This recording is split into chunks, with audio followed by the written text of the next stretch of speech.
normally we find shortage of time at the end. So I will just start with the topic. We are now discussing the kings in Surya Vamsha. Last time we discussed story. So we'll continue from there. There are so many kings in Surya Vamsha as well as Chandra Vamsha. Many of them we do not know. So Bhagavatam gives full details of all the kings, and we are just going through it as a flow. We are not getting into details, so that we generally know what the stories are. So Ambarish Maharaja had 3 sons named Virupa, Ketuman, and Shambhu. Virupa's son was Prashadashva, and Prashadashva's son was Ratitara. Ratitara had no sons, and therefore he requested the great sage Angira to beget sons for him. So this was happening during that time. I mean, probably it is not happening now. It may be happening also, but during that time it was possible for the king to request a sage to get a son for him through his wife. So Angira begot sons in the womb of Ratitara's wife. All these sons were born with Brahminical prowess. After all, Angira was a Brahmana. So they didn't have Kshatriya qualities, they had the Brahminical qualities. Prabhupada says in Vedic age, this was permitted because they were born from the son of Angira. They were all known as the Dynasty of Angira. So amongst the sons of Vaivasvata Manu, we have so far seen the stories of Sudyumna, the son of Vaivasvata Manu, got from the first sacrifice. Sudyumna performed 2 sacrifices. So from the first sacrifice, he got Sudyumna. And then we saw the story of Prishadra, Sharyati, and Nabhaga. 3 out of the 10 sons Vaivasvata got from the second sacrifice. See, all others were their descendants. What we discussed, they were not Vaivasvata Manu's sons. They were descendants. Now we shall see the story of the 4th son out of 10, and that is of King Ikshvaku. Though Ikshvaku is sometimes included as one of the 10 sons of Vaivasvata Manu, begotten from the second sacrifice, he was actually born from his nostrils when he sneezed. So this is the story. Some story says he is one of those 10 sons. Some story says he came out from the nostrils.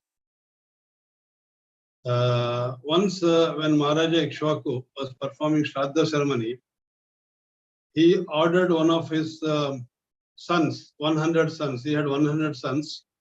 One of his sons, he ordered, his son's name was Vikukshi. So the first son, so to go to the forest and bring some pure flesh. I'm surprised to see, even for those days, for this yajnas, they wanted the pure flesh. Among his other sons, Nimi and Dandaka were the most prominent. So Vikukshi went to the forest and killed many animals suitable for offering as oblations. So, but when he became extremely tired and hungry, he forgetfully ate one of the rabbits he had killed. So, upon returning to the sacrificial arena, he gave the remaining flesh.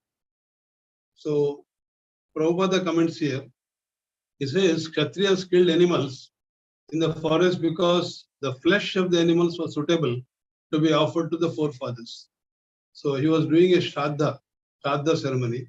So at that time, flesh of the animals were suitable to be offered to the forefathers. However, in Kali Yuga, this kind of offering is prohibited. Shudras are allowed to eat after offering to goddess Kali or similar demigods. But eating of beef is strictly prohibited. So Vasishtha, who was the priest, could immediately understand that Bhikkhukshi had already eaten some portion of the flesh.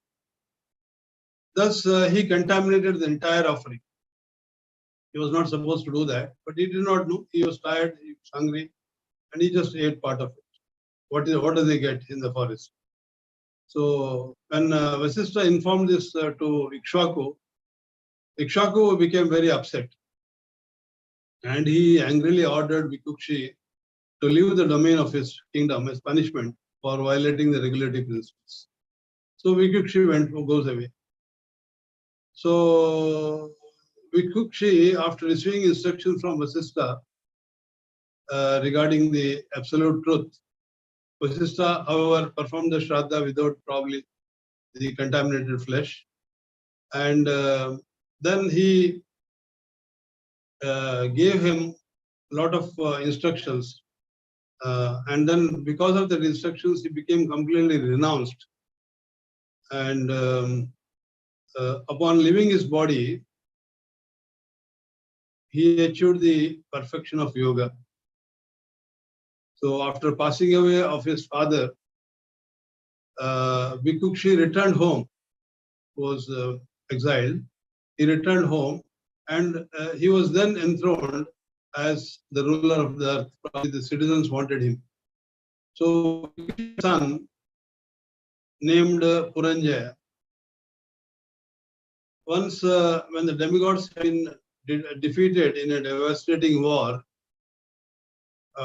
with the demons, they took the help of Puranjaya, and he could actually retaliate against the enemy. He had that power. Although he agreed to kill the demons, Puranjaya insisted that he would like to have Indra as his carrier. Now Indra, with all pride, he initially refused. But after all, it's a matter of life and death.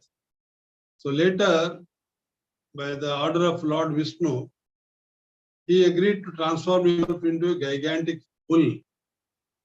And Puranjaya sat on that bull because he used him, Indra, as a carrier. And in the fierce battle that ensued, he killed most of the demons, and the remaining fled. Part of them died, part of them fled away from the battlefield. So he thus conquered the demons. And but Puranjaya gave all the enemies riches and their wives of those who were killed, all to Indra. So this is how Puranjaya defeated the demons. And then thereafter, after in the 8th generation after Puranjaya, appeared Kuvalashva, a king named Kuvalashva. With the assistance of his 21,000 sons, he killed demon Dundu for the satisfaction of sage Utkanta or Utanka. After that, he came to be known as Dundumara. However, except three of his sons, all others were burnt to ashes by the fire that had emanated from Dundu's mouth. So he had 21,000 sons, but only 3 remained.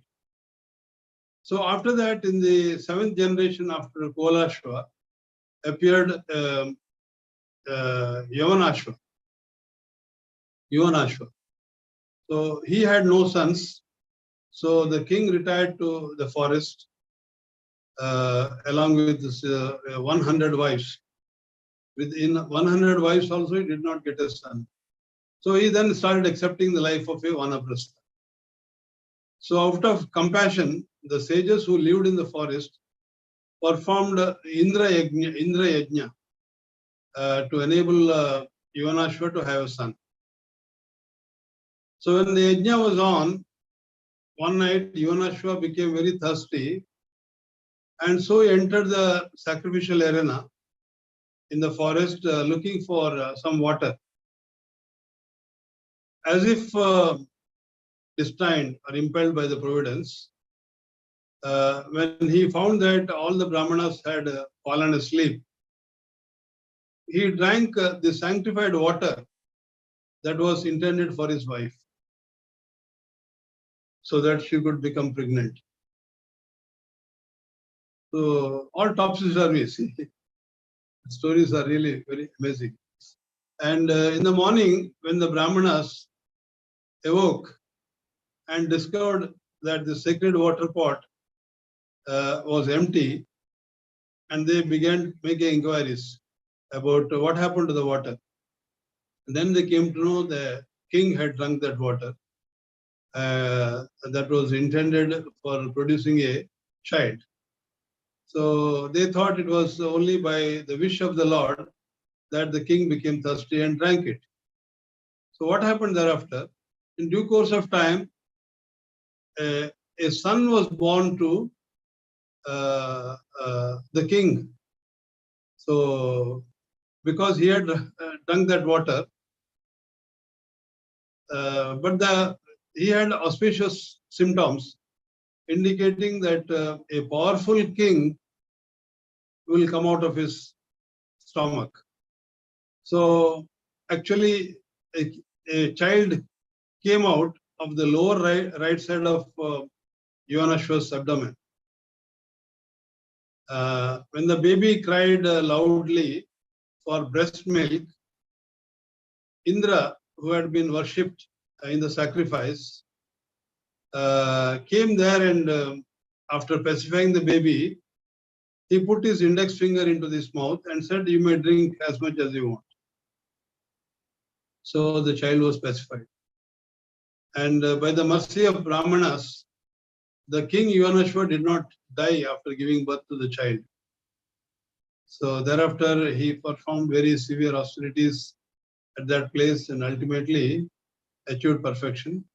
So the son of Yuvanashva was named Mandata, who was born from Yuvanashva's body, was known as Mandata. By the mercy of the Supreme Personality of Godhead, Mandata became so powerful that he became the emperor of the entire earth, consisting of 7 islands. So Mandata became very powerful. So in the womb of his wife, Binduvati, Mandata begot 3 sons and 50 daughters. At this time, the great sage Saubari was engaged in performing austerities deep within the waters of river Yamuna. So, however, when he saw or when he happened to see a pair of fish engaged in sexual relations, Saubari Muni became agitated and a desire came out, emerged. He also wanted to experience sexual pleasures. So then he said he came out of water. Actually, what happened was he came out of water and after that he approached King Mandata and asked him for a hand of one of his 50 daughters. Mandata had 50 daughters, so he asked the hand of one of those 50 daughters. King replied, this sage was very old, so he must have seen this old man, why should I give my daughter? So he very politically replied, saying that my daughters may accept whichever husband they like. I have no say in the matter. So, being very intelligent, Saubari Muni thought, because of my old age, gray hair and slacking skin and the feeble body, etc. This king must be saying this. And women also don't like a yogi or sannyasi. So it is for that reason the king has rejected me, he thought. So rightly so. Then he thought if I regenerate my life, my body, by utilizing my mystic power, I can become a desirable man for the women, to the damsels of, even to the damsels of heaven, I'll be found desirable. So Saubhari Muni then transformed himself into a very handsome and young man. When he was taken to the residential quarters of these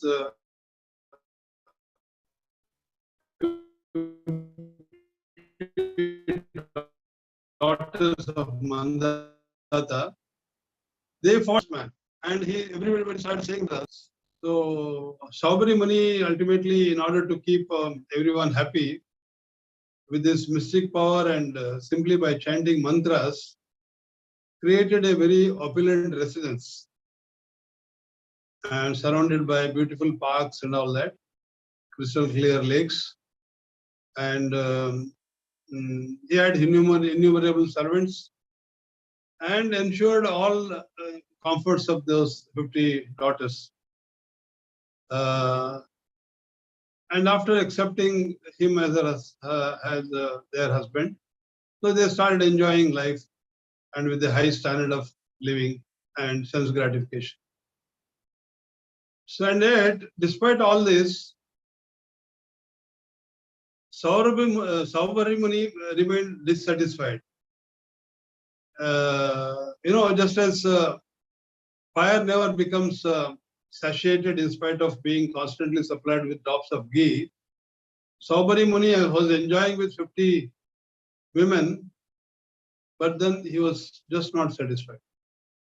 So thus one day, seated alone in a secluded place, Saubhari Muni began to think about how he practiced such great austerities, and I lost all my ascetic merit simply because I saw the sexual affairs of fish, and then I fell down because of that. So Prabhupada says everyone should hear about this story and learn a lesson. A person who desires liberation from material bondage must give up the association of those who are interested in sex. If one at all needs association, then he should only keep the company of persons who are similarly engaged. If you are a sage, you must keep company of sages. If you are a materialistic man, you can keep company of materialistic people. So, seeing the sexual activities of the fish, I also desired to marry, and thus I begot 100 children from each of them. From 50 of them, that means he had 5,000 children. So, even then he was not happy. So now I see that there is no end to desires for sensual pleasures. Although I thought I could become happy in married life, he thought. So he was repenting for his action and giving his conclusions derived from the practical experience. He instructs us that persons interested in crossing the other side of the material ocean must give up the association of persons interested in sex life and accumulating money. These two categories one must always avoid. So that is his instruction. So Chaitanya Mahaprabhu also advises that for a person seriously desirous of crossing the material ocean, seeing a materialist engaged in sense gratification and seeing a woman who is similarly interested in more abominable than is more abominable than drinking poison willingly. So both the things should be avoided. Prabhupada says the real satisfaction is Krishna consciousness. This is confirmed in Bhagavad Gita 5.29, where Krishna says, Bhoktaram yadna tapasam sarvaloka maheshwaram suhradam sarva bhutanam jnatva mam shantim rachati.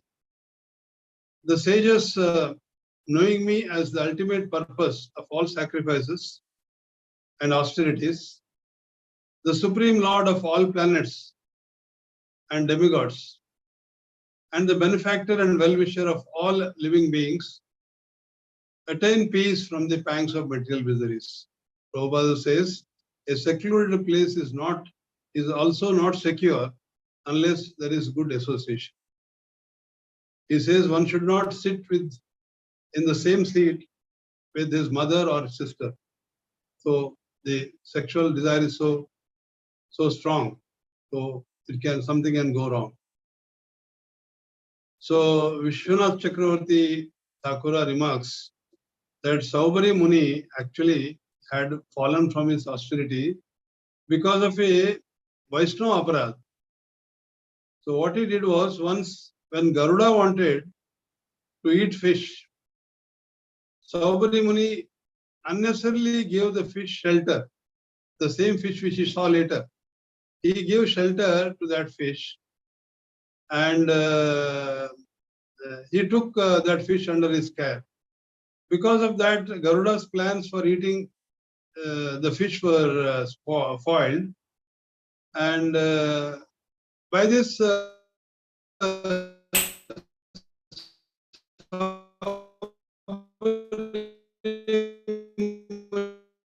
he actually committed a great offense against a Vaishnava. So because of this Vaishnava aparad, Saubhari Muni fell from his exalted position of mystic tapasya.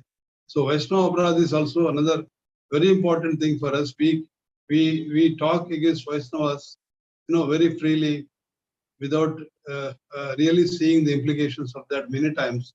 And I think best way is not to talk anything bad about anybody else, Vaishnava or no Vaishnava. So that becomes the habit. So with that habit, we will not speak anything against Vaishnavas also. Best thing is not to open your mouth, open your bad mouth. That's all. So one should not therefore impede the activities of a Vaishnava. So this is a lesson we must learn from this incident concerning Saubhari Muni. So Prabhupada says, while regretting his fallen condition, Saubhari Muni became detached. Then, to renounce materialization, he accepted the order of Vanaprastha and retired to forest along with his devoted wives. When Saubhari Muni attained perfection and was elevated to the spiritual world, his wives were also able to accompany him as a result of his spiritual prowess. So this is one story. Now we see the descendants of Mandata. Mandata had several descendants. So in the 7th generation after Mandata appeared a person called Satyavrata, who was also called Trishanku. When Trishanku kidnapped the daughter of a Brahmana at the time of her marriage, his father cursed him to take birth as a Chandala. However, instead of becoming degraded by the influence of Vishwamitra, Trishanku went to the heavenly planets in his mortal body. But then in the heavens, somebody pushed him back. He was pushed back down by the demigods. But because of Vishwamitra's influence, he did not fall all the way back to the earth.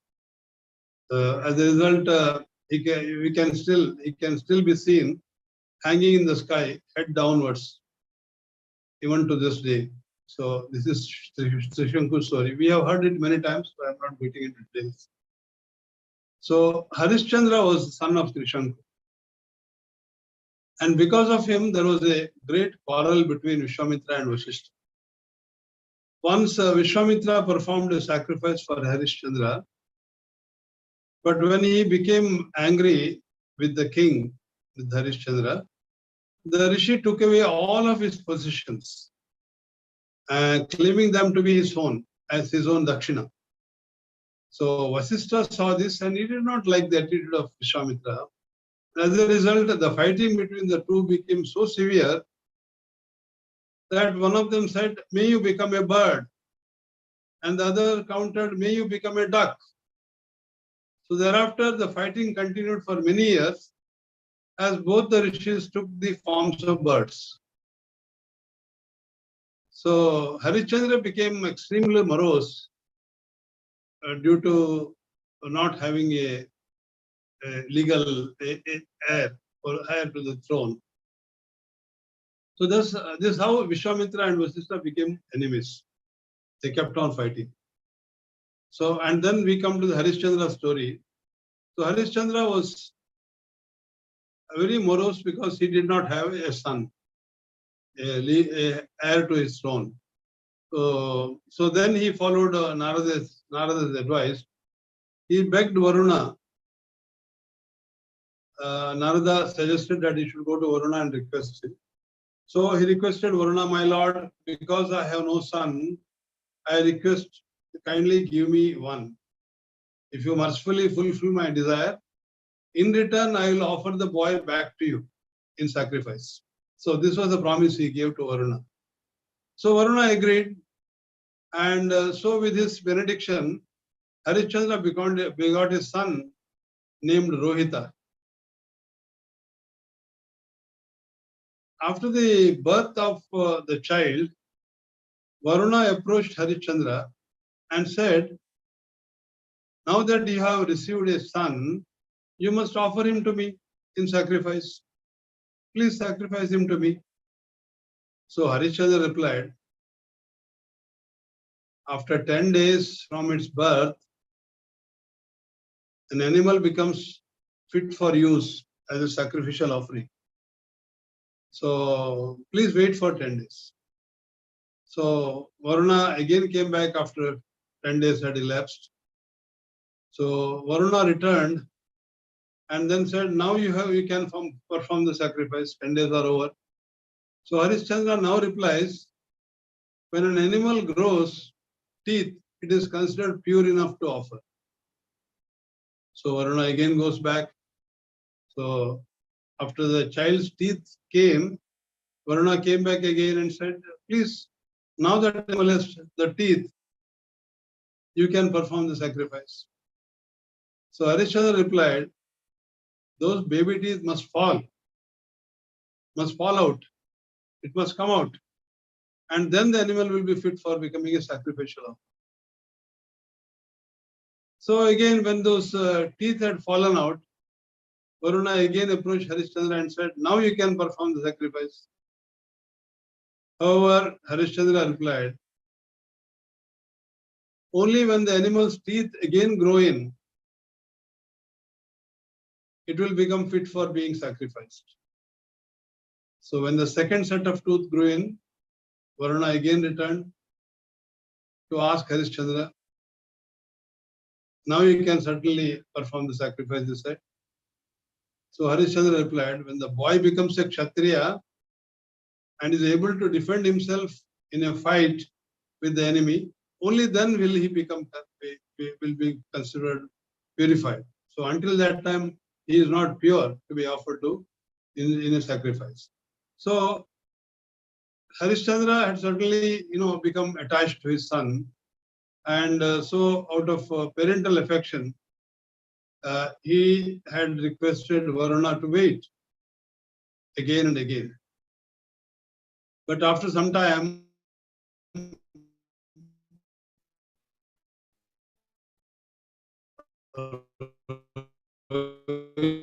Sita could understand that his father was obliged. So to save himself and left for the forest. So he wanted to save himself because one day or the other he was to be sacrificed, he thought. So sometime later, Rohita received a message, news that his father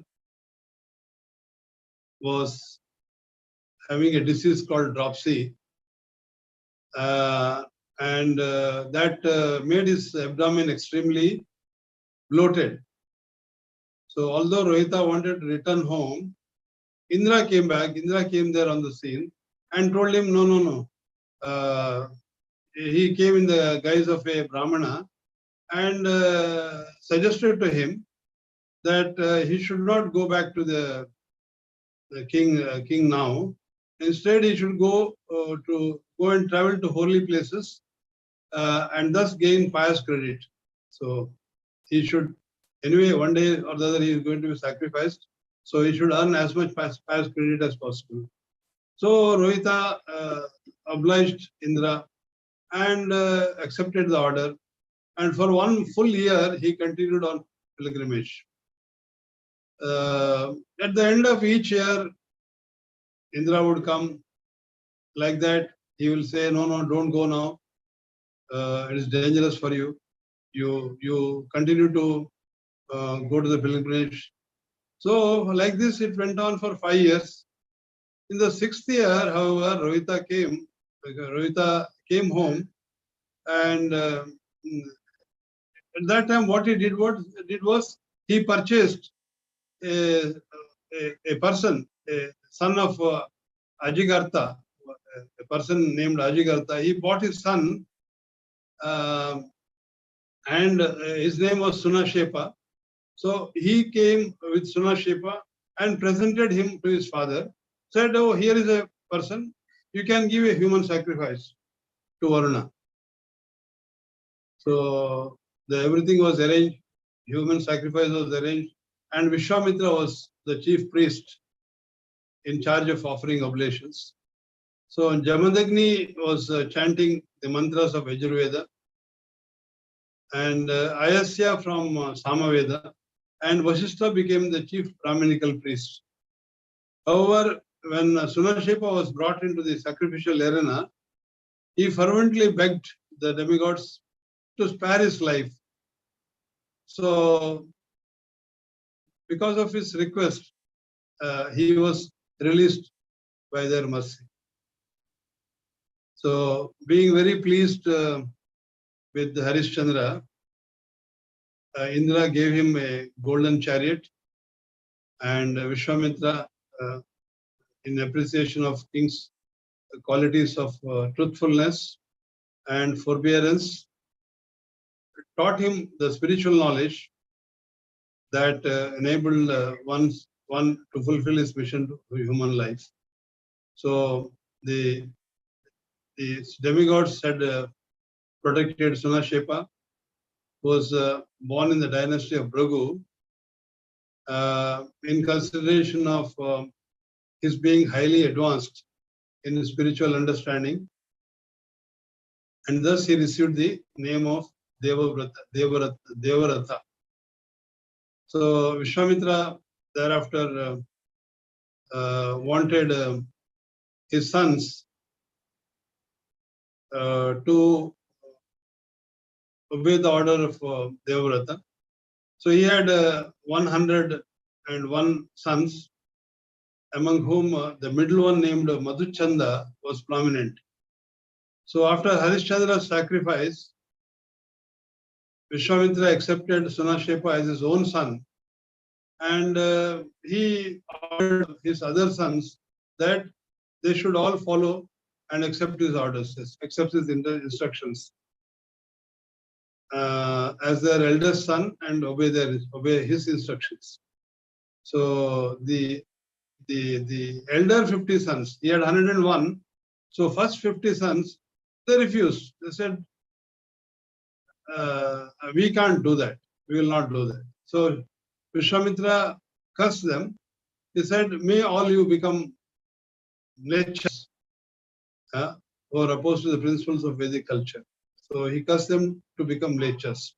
Seeing this, The remaining 51 children, they followed their elder brother, and Vishwamitra then told his obedient sons that you have made me a father of worthy sons. So, and he blessed all of them also to have such worthy progeny. Now, the sixth generation after Rohita appeared King Bahuka. Now we are come to another story of Sagara. When all of his possessions were taken away by his enemies, King Bahuka accepted the order of Vanaprastha and went to the forest with his wives. When King passed away in old age, one of his queens wanted to ascend the throne, but a Muni called Aurva knew that she was pregnant, so he forbade her to give up her life. Sometime later, the envious wives of a queen gave her poison along with her food, but in spite of all this, a son was born along with the poison, and thus he became the famous child as Sagara. Sagara's story is very interesting. Maharaj Sagara became the emperor of the earth, but under the orders of his spiritual master, Auramuni, he did not kill the uncivilized men. The uncivilized men, he was just making them naked, and then he was not killing them in his kingdom. Because as it was advised by his spiritual master, so these uncivilized people should not be killed. Their hair should be half cut, their mustache should be half cut, they should be made naked, and they should be allowed to live. So he did that. And when the King Sagara became he then wanted to perform Ashwamedha Yagyas for the satisfaction of the Supreme Lord under the direction of Auramuni. And at that time, Indra came and stole his horse, sacrificial horse. So Maharaja Sagara had two wives named Sumati and Keshni. And the sons of Sumati, who were very proud of their strength, they went in search of that horse, and under the orders of his father. And while doing so, they excavated the earth. And when they came upon the horse near Kapilamuni, so after excavating earth, they did not find the horse everywhere, and they came to the ashram of Kapilamuni. And they exclaimed, "Here is the man who has stolen the sacrificial horse." So because he's sitting with his eyes closed, as if to avoid us, he is certainly the most sinful man, and he deserves to be killed. So while shouting like this, all 60,000 princes rushed at Kapilamuni while brandishing their weapons. So because Lord Kapila opened his eyes, as the sons of Kapila approached him, it is said they were burned to ashes by the fire that emanated from Kapila Muni's eyes. The fact, however, was that because Indra had misled the sons of Sagara's intelligence, so that they disrespected a great personality, the fire emanated from their own bodies and immediately burned them to ashes. So these are two stories how they died. Now, by his second wife Keshni, Maharaja Sagara begot single son named Asamajasa,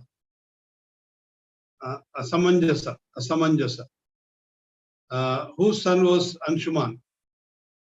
So in his past lives, Asamajasa was a great Sikh yogi who fell down from his elevated position due to bad association. And although he was born in a royal family and had also a special advantage of remembrance of his past life, Asamajasa wanted to act as a great miscreant. So what he did, he performed many abominable activities that gave him a very unfavorable public image.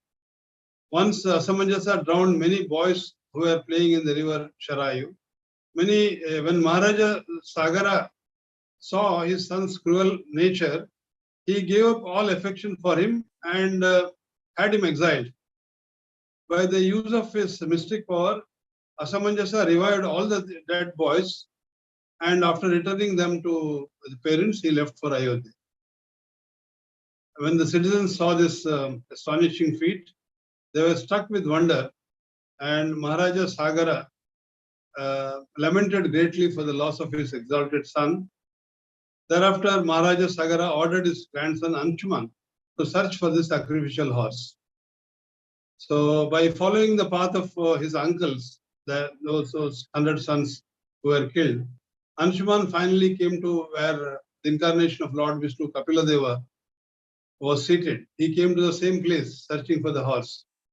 Then, although he saw the pile of ashes of his uncles and also the sacrificial horse nearby, Anshuman offered his respectful obeisances to Lord Kapila and started glorifying him in many ways.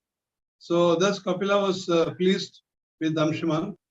He mercifully spoke about the path of transcendental knowledge to Anshuman and then said, "My dear prince, here is the horse that your grandfather had been searching for a long time. So please take it." He on his own said, "Please take it.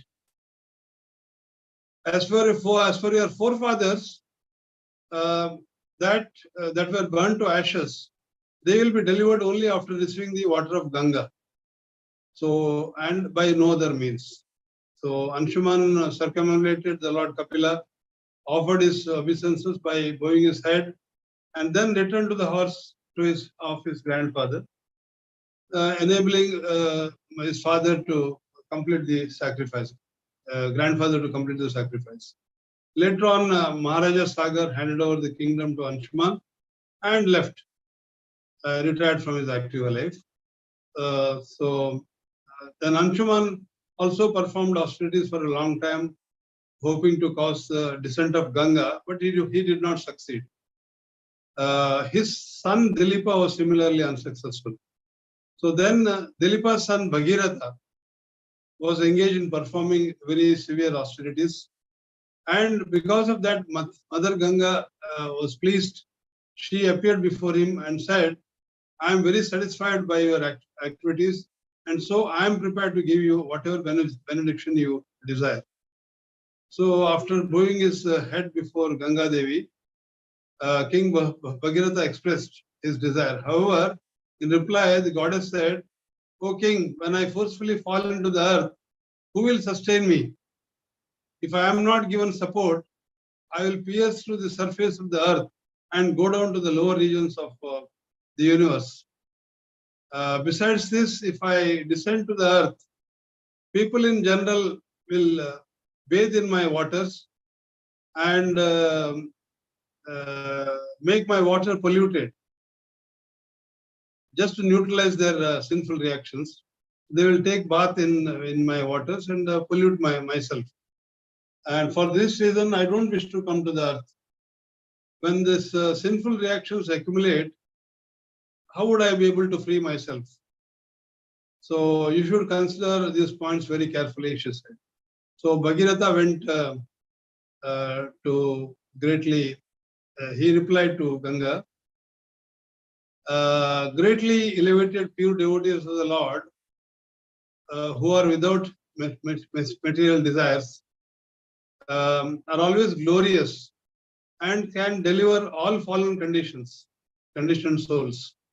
So when such saintly persons bathe in your water, the sinful reaction that you have accumulated will certainly be encountered.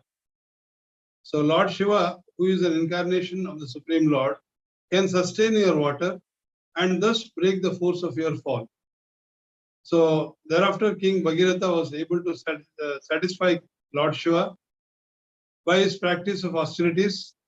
When the king requested him to sustain the forceful waves of Ganga, Lord Shiva agreed by saying, "So it be." So with the great attention, Lord Shiva then poured the water of Ganga upon his head, because he knew it to be supremely purifying due to having emanated from the toe of Lord Vishnu. So King Bhagiratha then brought Ganga to where his forefathers had been burnt to ashes. And simply by being sprinkled with her water, the sons of Sagara became eligible for elevation to heaven. What then can be said of those persons who directly worship Mother Ganga with great faith and devotion?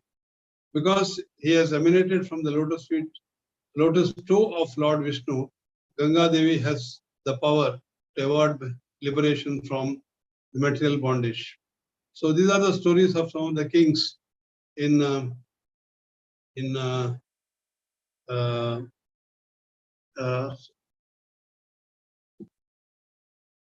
Sun Dynasty. There are so many kings in the Sun Dynasty, and we are yet to discuss some of them. I was wondering whether we have time for discussing